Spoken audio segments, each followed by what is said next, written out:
चल अब तेरी बारी है। किधर गुम है? झगड़ा तो नहीं हो गया बीवी से? पता नहीं उसे मेरी बातें क्यों नहीं समझ आती। सच ही किसी ने कहा है, औरत की अकल घुटनों में होती है। औरत की अकल घुटनों में। वो पागल हो गया आज जलिया। जिसने ये कहा है ना वो भी तेरे वर्गा को पागल है।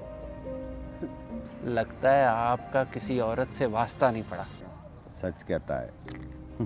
मेरा किसी औरत से वास्ता नहीं पड़ा है। जब पैदा हुआ हूँ ना तो माँ की गोद देखी है, थोड़ा बड़ा हुआ हूँ तो बहन को देखा है, उसके बाद रिश्तेदारों में दादी नानी चाची फुप्पी ताई इन सबको देखा है, पढ़ाई के वक्त उस्तानी को देखा है, जवान हुआ हूँ तो बीवी को देखा है, जब अल्लाह पाक ने नवाजा है औलाद से तो बेटी को देखा है। फिर भी कहता है औरत से वास्ता। और जानता तो तू नहीं औरत के मुकाम को, उसकी शान को। वो कैसे? अल्लाह ने बेटी को रहमत करार दिया, औरत के कदमों तले जन्नत रख दी। इसी बात से अंदाज़ा लगा ले औरत की शान और उसके मुकाम को। लेकिन जन्नत का लफ्ज़ तो माँ के लिए इस्तेमाल है। तो माँ क्या मर्द है? माँ भी औरत है, औरत। रब वो ज़ात है जिसे किसी चीज़ की कमी है। जब रब ने इंसान को बताना था ना अपनी मोहब्बत के बारे में तो उसने माँ का नाम लिया। 70 माँओं से ज़्यादा प्यार करता है। माँ कौन है? एक औरत। मेरा ये मानना है कि हम मर्द जात औरत का मुकाबला नहीं कर सकते।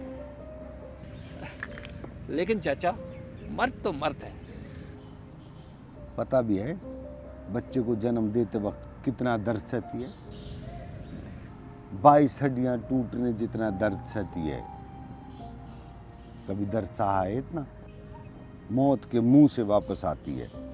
लेकिन बात बात पर मर्दानगी नहीं दिखाती, गैरत के नाम पर मर्दों का कत्ल नहीं करती, भूखे भेड़ियों की तरह ना झपट कर मर्दों का रेप नहीं करती, गुस्से की हालत में भी ना तलाक नहीं देती। आपके कहने का मकसद ये है कि वजूद जन से है कायनात में रंग।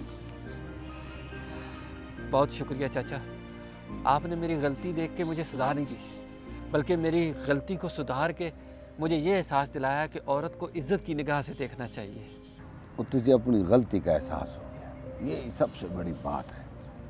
जा घर अपनी घरवाली से मिल और प्यार मोहब्बत से अपने घर को चला।